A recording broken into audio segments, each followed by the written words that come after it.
last week we took some very rocky steps with Abraham and Sarah, okay, to put it lightly. And last we left them, God had reaffirmed his covenant with Abraham and about descendants and land and a promise of a coming child, okay? That child was going to come through Sarah. Remember, we have Ishmael. He's now about 13, so we still have a young gentleman who's living with Abraham and Hagar, his mother, and things like that. So when Abraham is told that Sarah, his wife, who is now well past childbearing years, is going to have a son, remember, Abraham laughs so hard that he falls over laughing so hard, okay? But God has given a deadline of 1 year. So let's find out what happens next in the family drama of Abraham's family here. So we're going to do Genesis 18, verse 1. And the Lord appeared to him by the oaks of Mamre as he sat at the door of his tent in the heat of the day. And he lifted up his eyes and looked, and behold, 3 men were standing in front of him. When he saw them, he ran from the tent door to meet them, and bowed himself to the earth and said, O Lord, if I have found favor in your sight, do not pass by your servant. Let a little water be brought, and wash your feet, and rest yourselves under the tree, while I bring a morsel of bread, that you may refresh yourself. And after that you may pass on, since you have come to your servant. So they said, Do as you have said. And Abraham went quickly into the tent to Sarah and said, Quick, 3 sheaves of flour, of fine flour, knead it and make cakes. And Abram ran to the herd and took a calf, tender and good, and gave it to the young man, who prepared it quickly. What are the words that you keep hearing here? Quick, ran, fast, fast, fast. Okay, instant obedience here. Verse 8. Then he took curds and milk and the calf that he had prepared and set it before them, and he stood by them under the tree while they ate. They said to him, Where is Sarah, your wife? They call her Sarah, not Sarai, Sarah. And he said, She is in the tent. The Lord said, I will surely return to you about this time next year, and Sarah, your wife, shall have a son. And Sarah was listening at the tent door behind him. Now Abraham and Sarah were old, advanced in years. The way of women had ceased to be with Sarah. So Sarah laughed to herself, saying, After I am worn out and my Lord is old, shall I have pleasure? The Lord said to Abraham, Why did Sarah laugh and say, Shall I indeed bear a child now that I am old? Is anything too hard for the Lord? At that appointed time, I will return to you about this time next year, and Sarah shall have a son. But Sarah denied it, saying, I did not laugh, for she was afraid. And he said, No, but you did laugh. Okay. Who's the he there? Is Abram or? That would be God. Okay. Yeah. Okay, so to recap this little section here. So Abraham is just resting in the heat of the day. He's taking a little break. Usually when the sun was at its highest, they would take a little break because it's really, really hot. And all of a sudden, 3 mysterious men just appear out of nowhere right in front of him. Okay?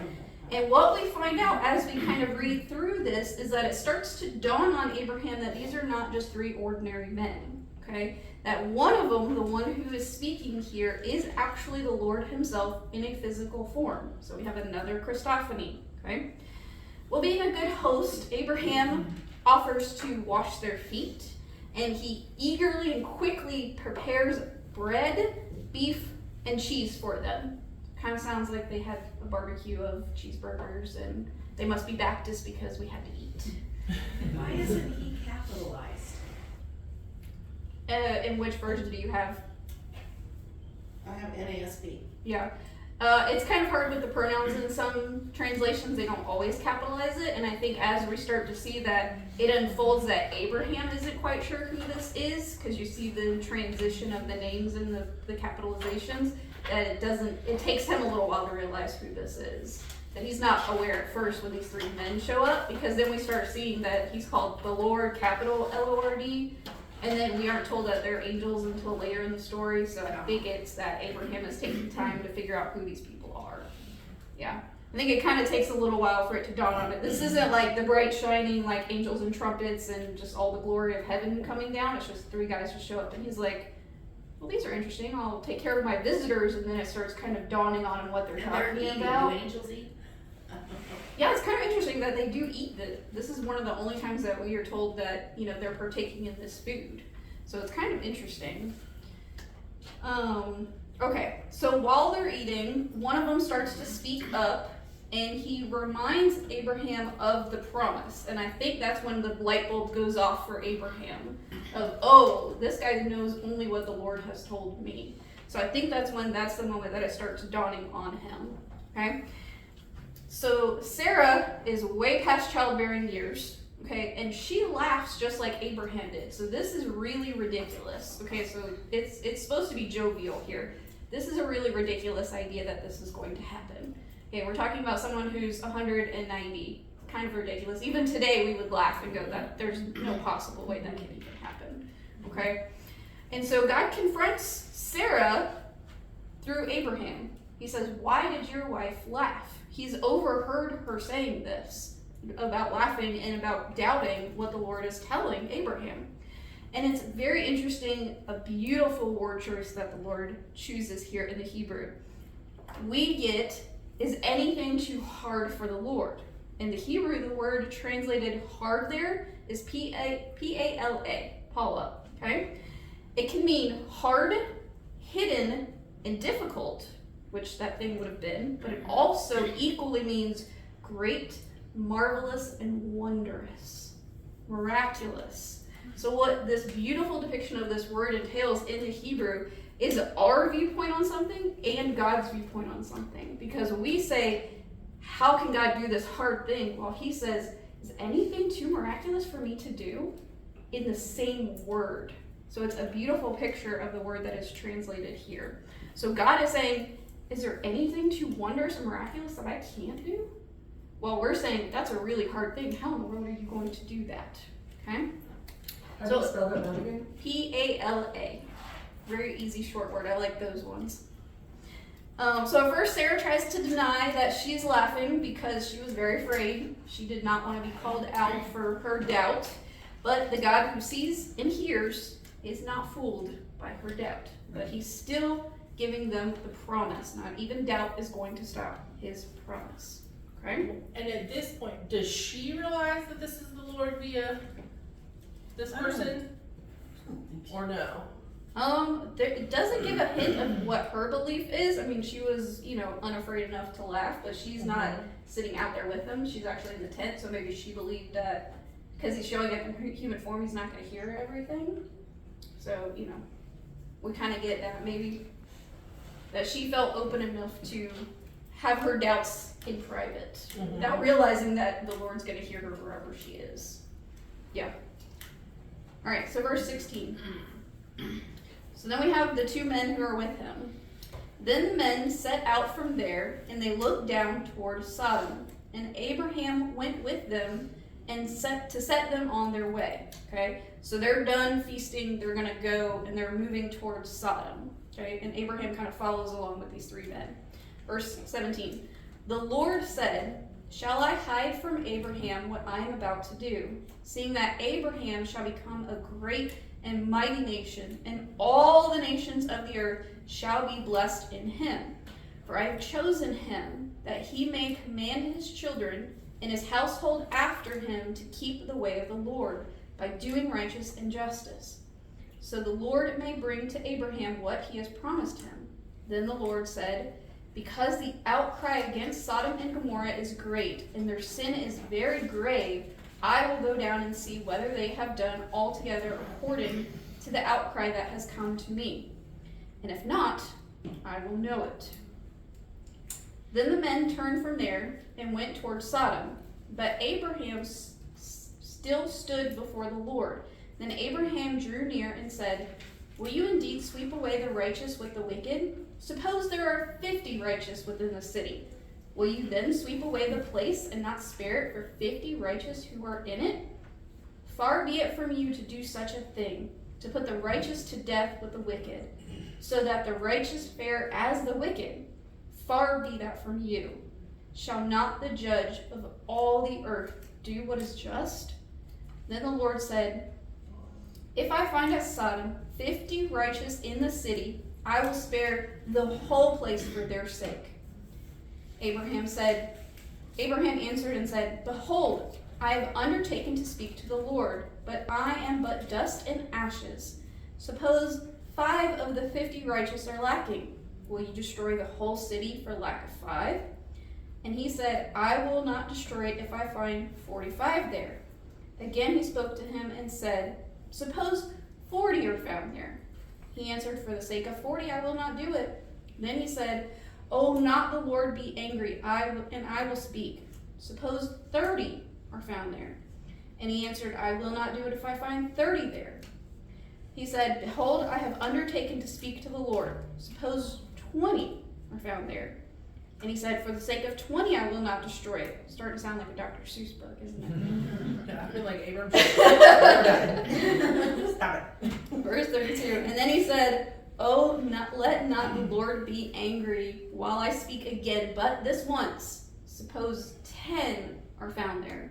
And he answered, For the sake of 10 I will not destroy it. And the Lord went his way when he had finished speaking to Abraham, and Abraham returned to his place. He's kind of bartering. This is like negotiating with my second child. Right. Abraham has entered into a negotiation here with the Lord. The Okay. Lord is so much more patient than I. The Lord is very patient. We absolutely see that. Okay, I mean, so barring him to 10. I it like came down from 50 30. to I'd 10. be like, shh. We're going to see the results of that bargaining in a minute. So after the meal, the Lord takes the two angels who are with him, and they kind of start walking away, and Abraham is kind of following them. So the Lord is discussing with these two angels his plan, because they're going to be part of it. He's going to send them down into Sodom.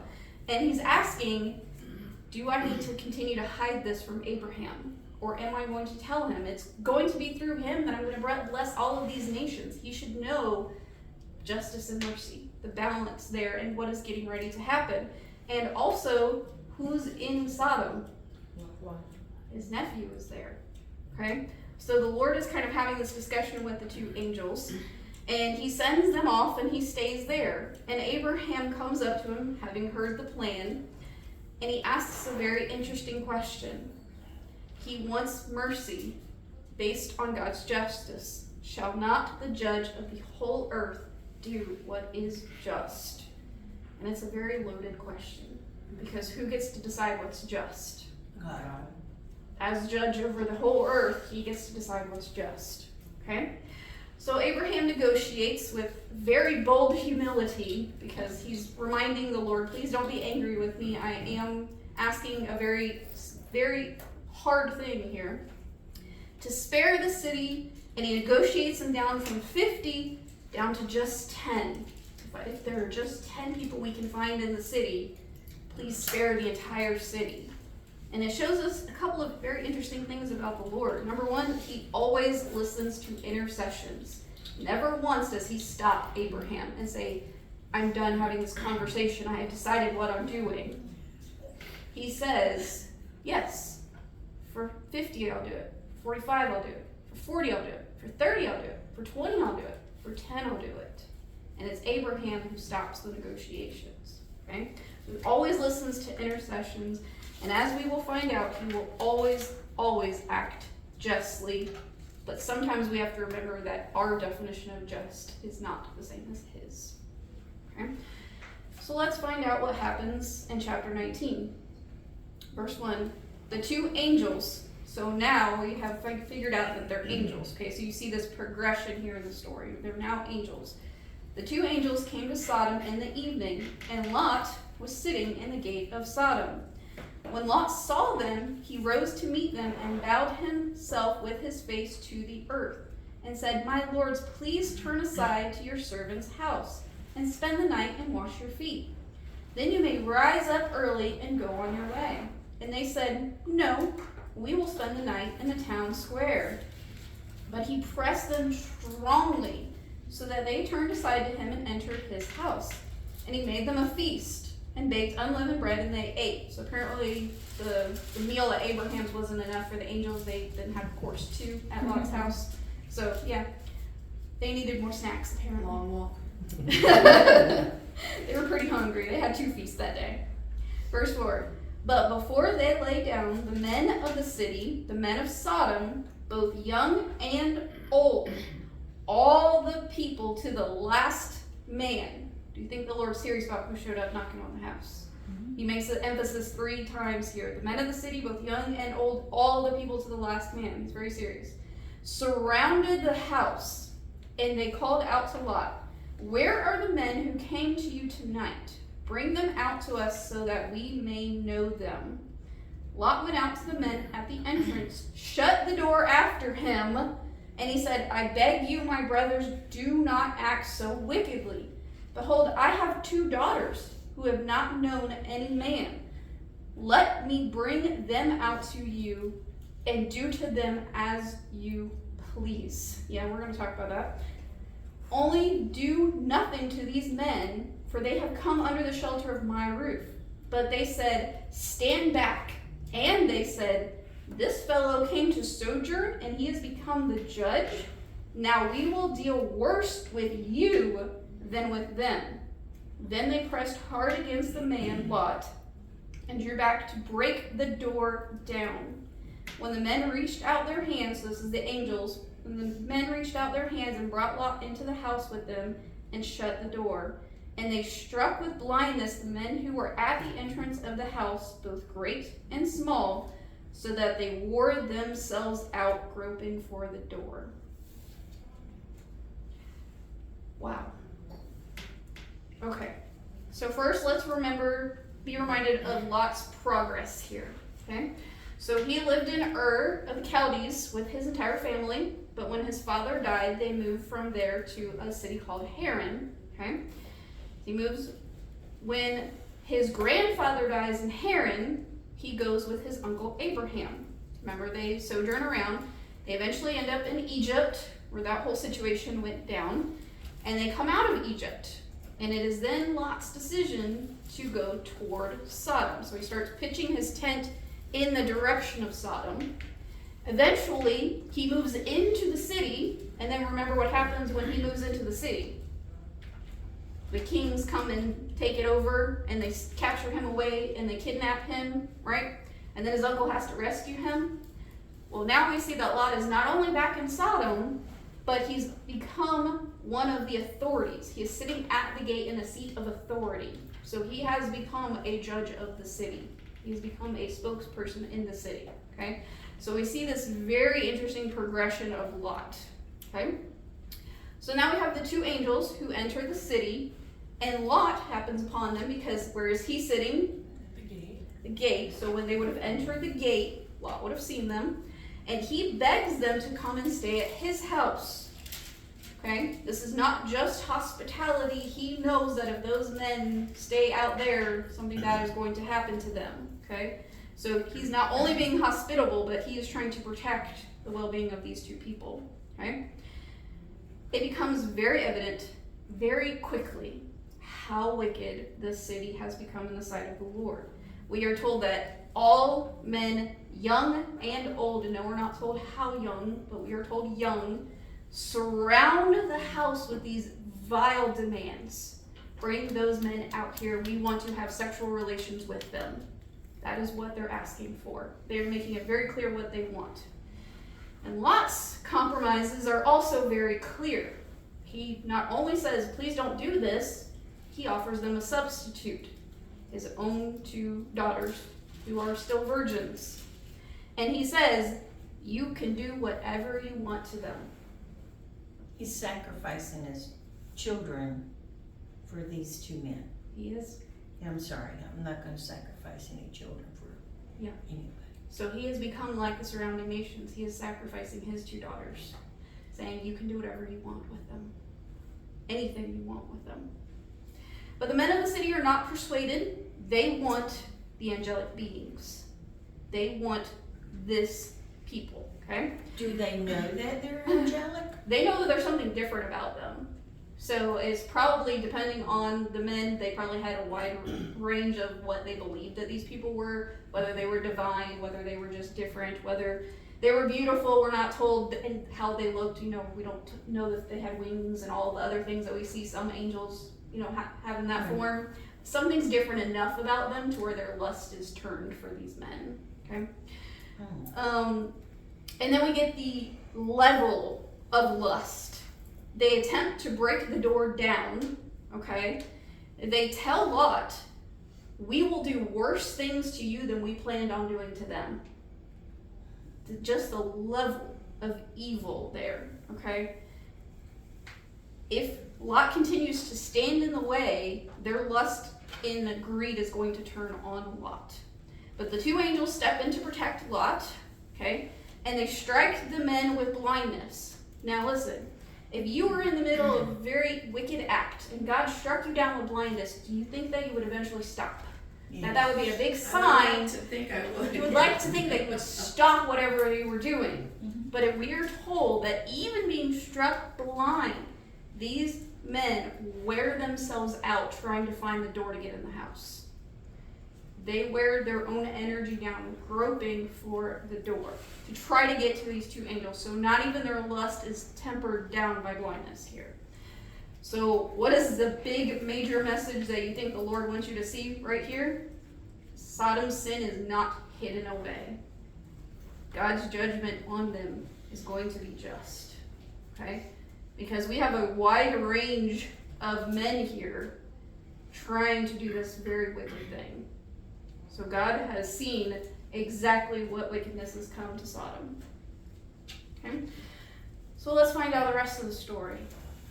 Then the men said to Lot, so this is the angels talking to Lot inside the house, "Have you anyone else here? Sons-in-law, sons, daughters, or anyone you have in the city? Bring them out of the place." Do you think that they're counting heads? How many is the Lord going to spare for the sake of? 10. Okay. Verse 13. "For we are about to destroy this place because the outcry against its people has become great before the Lord, and the Lord has sent us to destroy it." So Lot went out and said to his sons-in-law who were to marry his daughters. So these are their betrothed. They are engaged to two men who live in the city. They just have not been married yet. The same daughters that he just. His same two daughters, yes. No, So would those men have been, they weren't in the crowd on the outside?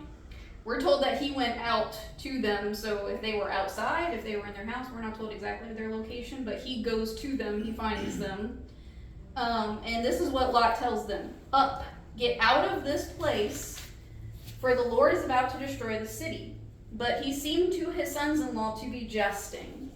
They thought that he was a big joke, that there's no way that this city was going to be destroyed. Verse 15. "As morning dawned, the angels urged Lot, saying, 'Up, take your wife and your two daughters who are here, lest you be swept away in the punishment of the city.' But he lingered. So the men seized him and his wife and his two daughters by the hand." How many people is that? 4. 2 angels, 2 hands, 4 people. "The Lord being merciful to him. And they brought him out and set him outside the city.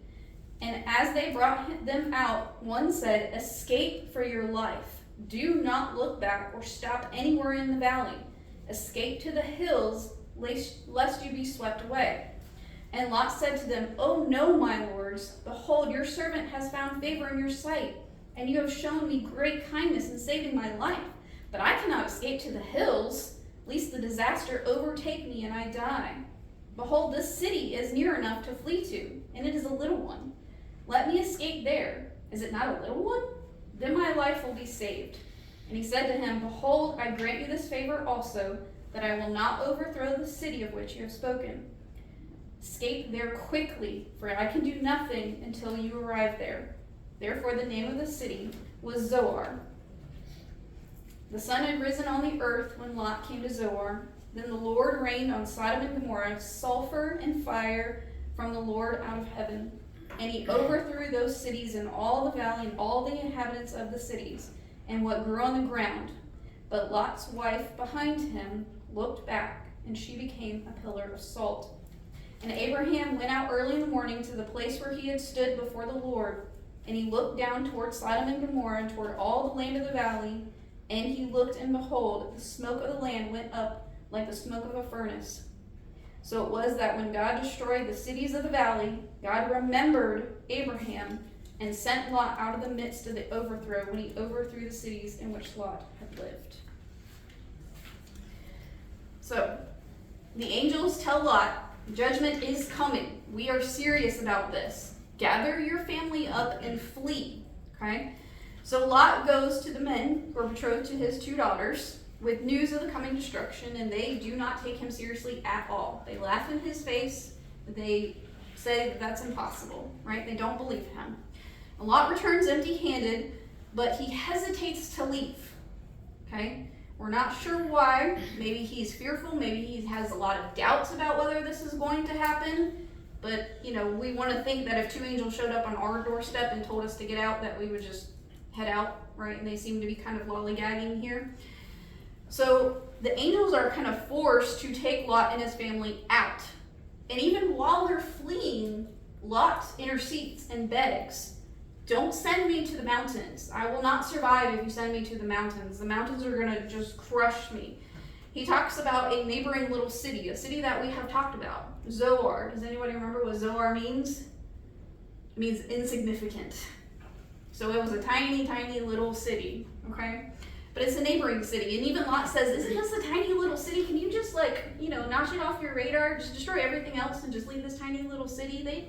Just little tiny city. Send me there. So the angels agree, and they give him a warning. You need to run. Get there as soon as possible. Get away from here. Don't look back. And not only that, but he says, we cannot destroy Sodom and Gomorrah until you are safe. Where do you hear that? You hear mercy in the midst of judgment. He isn't saying fire's coming right now, you need to get out. He's saying God is holding back his judgment until you are safe. That is the promise that he gave Abraham. I'm going to protect you and we're going to hold judgment until you are safe. Okay? So Lot's wife, hearing this, at some point, she turns around. Whether that's longing, pity, or some other reason, we're not told why. But she disobeys the commandment and she looks back towards Sodom. And she's turned instantly into a pillar of salt. And that's it. That ends for Lot's wife. We don't even have her name because of her disobedience and dishonor on what God had told her. So now it's just Lot and 2 of his daughters. That's it. 3 people are fleeing. So if we have 4 and then 3, what are we missing? We definitely know we did not have 10. So God's going to destroy this city. And we're not even told that Lot and his daughters are righteous. What did Lot want to do with his daughters? Wanted to sacrifice them. Yeah, that's not a righteous act. Okay? But he's going to keep Lot safe for Abraham's benefit. So God saves Lot not because of his merit or his righteousness, but because of Abraham's intercession. Okay? And as the morning dawns, Abraham goes outside where he was standing with the Lord, talking to the Lord, and he looks toward Sodom and Gomorrah, and it's just smoke coming up because there's nothing left of this whole valley of cities. And Abraham is witnessing God's judgment and does not know at this moment what has happened to his nephew. Okay? Even though the Lord told him that if he found 10, he would withhold judgment. And so Abraham sees the result of judgment knowing God did not find 10 people in that city because he brought judgment. What has happened to my nephew and his family? That not even they were counted for the 10. Okay? Very heavy. Very heavy. You might wonder what was going through Abraham's mind at that moment. Because if it were me, I would have been running to see and try to find Lot. Try to find out what happened to him and his family. Imagine the guilt that he must have had, though. Yeah. And the intercessory prayer was, if you can find at least 10, stop the destruction. And then to see the destruction must have been a weight in his stomach just dropped. That God could not even find 10 people there who were following after him. That's a heavy thing to be on Abraham's shoulders. Absolutely. But it's not done yet. We have a little bit more of the story. Verse 30. Now Lot went up out of Zoar and lived in the hills with his 2 daughters. for he was afraid to live in Zoar. So he lived in a cave with his 2 daughters. And the firstborn said to the younger, Our father is old, and there is not a man on earth to come into us after the manner of all the earth. Come, let us. Where have you heard that sentence before? Tower of Babel. Come, let us make our father drink wine, and we will lie with him, that we may persevere offspring from our father. So they made their father drink wine that night. Where have you heard that before? Noah. And the firstborn went in and lay with her father. He did not know when she lay down or when she arose. When Noah woke up, he knew. Lot is so drunk, he does not know what happened. The next day the firstborn said to the younger, Behold, I lay last night with my father. Let us make him drink wine tonight also. Then you go in and lie with him, that we may preserve offspring from our father. So they made their father drink wine that night also. And the younger rose and lay with him, and he did not know when she lay down and when she arose. Thus both the daughters of Lot became pregnant by their father. Their firstborn bore a son and called his name Moab. He is the father of the Moabites to this day. The younger also bore a son and called his name Ben-Ami. He is the father of the Ammonites to this day. So we would love for the story to have stopped at, Lot and his 2 daughters were in Zoar and they lived happily ever after, and Abraham found out that they were safe and all was well, and he turned his, life around, and we would have loved to read that into the story, but unfortunately that's not the end of Lot's story. For some reason, the 3 of them decide that Zoar is not even safe after seeing the destruction of Sodom and Gomorrah, which if brimstone and fire were raining down around you, you would probably also do the same thing, that you would probably run away. Even though the angels told them, we will spare this tiny little city because you are there. But they didn't take the angels at their word again. Okay? So Lot and his daughters hide in a cave. The exact place where Lot said that he did not want to go. That's where he ends up, in a cave. And these 2 young women start to think for themselves that we are the last surviving people on the planet. And so we gotta repopulate. So you hear the logic behind this, right? We gotta repopulate the earth, right? If it's just us 3, we gotta repopulate. Even though it's strange because they just left Zoar and everybody was fine there. So, it's kind of a little bit strange. But fear can lead us to make some really strange decisions when we try to let fear take mantle and take hold of the steering wheel of our lives. So the 2 daughters decide to take matters into their own hands, and this is their plan. Not let's have a conversation with Dad and find out wisdom and figure out what the best course of action would be. We're going to get Dad slap drunk, and we're going to have sexual relations with him. So they do this for 2 nights, and both of them get pregnant. The older one has a son named Moab, which means from father. Okay? Yeah, she was not hidden about that sin. And Ben-Ami, which means son of my people. So very similar to coming from the family. Okay. And these become the enemies of Israel, the Moabites and the Ammonites. Big issues for the Israelite people.